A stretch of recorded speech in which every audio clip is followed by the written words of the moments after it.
Hallelujah. सबको जय मसीह की, इस मसीह के मधुर नाम में। मेरे प्रियो, आज हम देखते हैं, आज का विषय है कि जवान अपनी चाल को किस उपाय से शुद्ध रखे।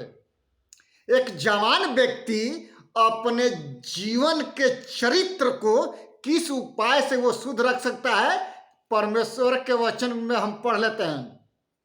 मेरे प्रियो, भजन संहिता 119 के 9 पद में है, जवान अपनी चाल को किस उपाय से शुद्ध रखे, तेरे वचन के अनुसार सावधान रहने से।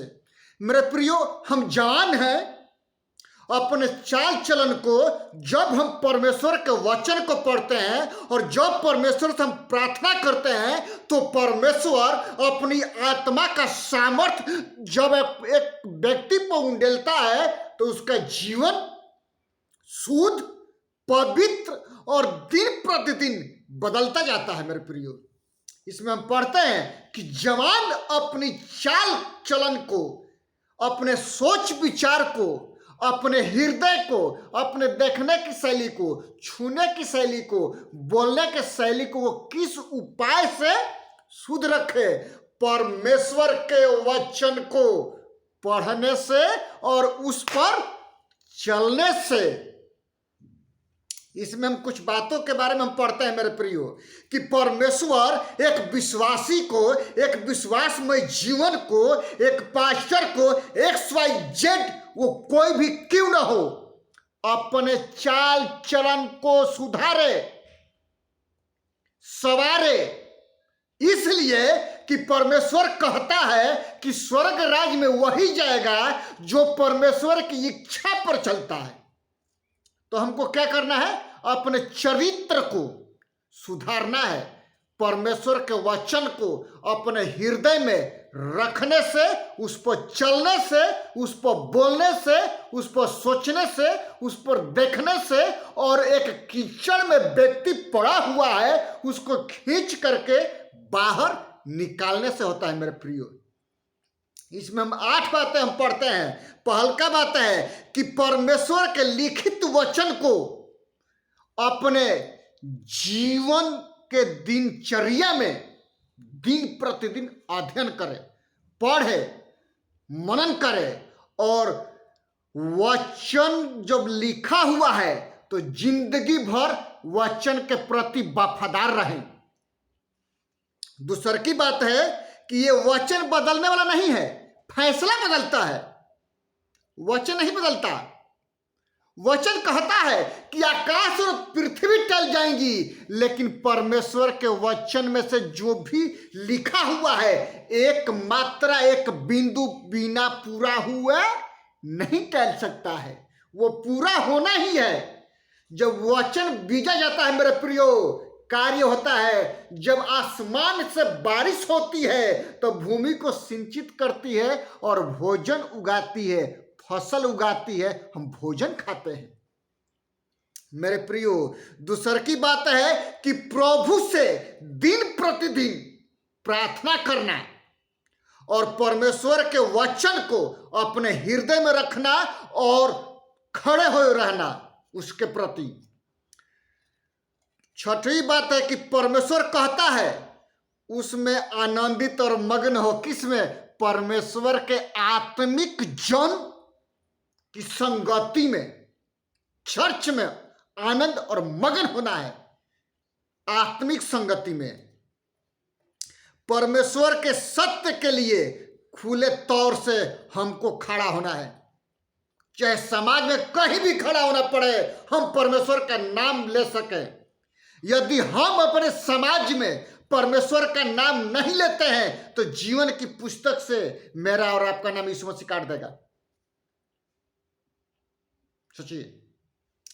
फिर संसार के तरीकों के तुलना परमेश्वर के तरीकों का अलग है मेरे प्रियो, क्योंकि परमेश्वर का जो सोच है वो सबसे हट के है। संसार का सोच अलग है और परमेश्वर का सोच अलग है। जिस प्रकार से पृथ्वी और आकाश मंडल जितना अंतर है, उसी तरह से मेरा और परमेश्वर का सोच अलग है। संसार का सोच, सरकार का सोच, परमेश्वर का सोच डिफरेंट है। फिर हम पढ़ते हैं कि परमेश्वर के वचन को पढ़ने और अध्ययन करने से दिन प्रतिदिन मन लगाना है। ये 8 बातें जो परमेश्वर के ने हमको और आपको दिए हैं। पहला का पॉइंट है कि न बदलने वाला फैसला, जो परमेश्वर के लिखित वचन है बदलने वाला नहीं है। फिर प्रार्थना में लौने रहो, परमेश्वर के वचन को अपने हृदय में रखो। फिर अगुवाई के लिए परमेश्वर को ताकना कि परमेश्वर मेरा मार्गदर्शन करेगा। फिर है परमेश्वर के सत्य वचन के लिए खुले तौर से अपने सामाजिक जीवन में खड़ा रहना। फिर परमेश्वर कहता है कि जब हम संगति करते हैं तो हम आनंदित और मग्न होते हैं, क्योंकि परमेश्वर की आत्मा हमको और आपको छूती है और हम दिन प्रतिदिन परिवर्तित होते हैं मेरे प्रियो। और संसार का तरीका और परमेश्वर का तरीका डिफरेंट है। और है कि परमेश्वर के वचन को पढ़ने और अध्ययन करने में हमारा मन लगना चाहिए।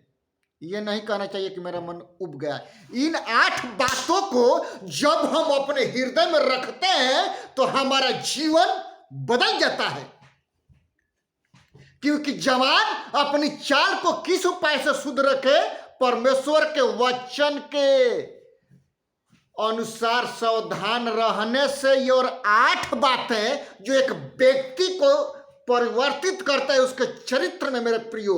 यीशु मसीह कहता है, पतरस जी कहते हैं पहला पतरस 1:15 में, जैसा तुम्हारा बुलाने वाला यीशु मसीह पवित्र है वैसे ही तुम भी पवित्र बनो। तभी तुम एक पाप भरी जीवन में एक व्यक्ति जीवन व्यतीत करता है, एक कीचड़ में बंदा फंसा हुआ है, अंधकार में एक व्यक्ति धंसा हुआ है, उसको हम खींच करके निकालते हैं तो परमेश्वर आनंदित और मग्न होते हैं। इसलिए कि मेरा चरित्र शुद्ध और पवित्र है, क्योंकि हमारा बुलाने वाला शुद्ध और पवित्र है मेरे प्रियो। तब जाकर के हम अपने जीवन को शुद्ध और पवित्र रखेंगे। आइए हम प्रार्थना करें। पिता, हम धन्यवाद करते हैं महान प्रभु जी, जितने इस मूवी को देखते हैं पिता, उनके आत्मिक जीवन में काम कर पिता, और पवित्र आत्मा उनको छूने पाए महान प्रभु जी, कि उनका जीवन चरित्र दिन प्रतिदिन बदलता जाए। चाहे पास्टर हो या XYZ, कोई भी इसको देखते हैं पिता, पवित्र आत्मा उनके जीवन में काम कर महान प्रभु जी। हर एक बीमारी यीशु के नाम से जाती रहे पिता। जिसको जरूरत है उनको वरदान दे पिता, काम दे, रोग है चंगाई दे पिता, छुटकारा दे खुदावंद। धन्यवाद करते हैं पिता यीशु के नाम से, आमीन। यीशु मसीह का अनुग्रह, परमेश्वर पिता का प्रेम और पवित्र आत्मा की संगति और सहभागिता अब से लेकर के आने वाले दिनों तक होती रहे, आमीन आमीन। प्रभु यीशु मसीह सबको आशीष करे। जय मसीह की।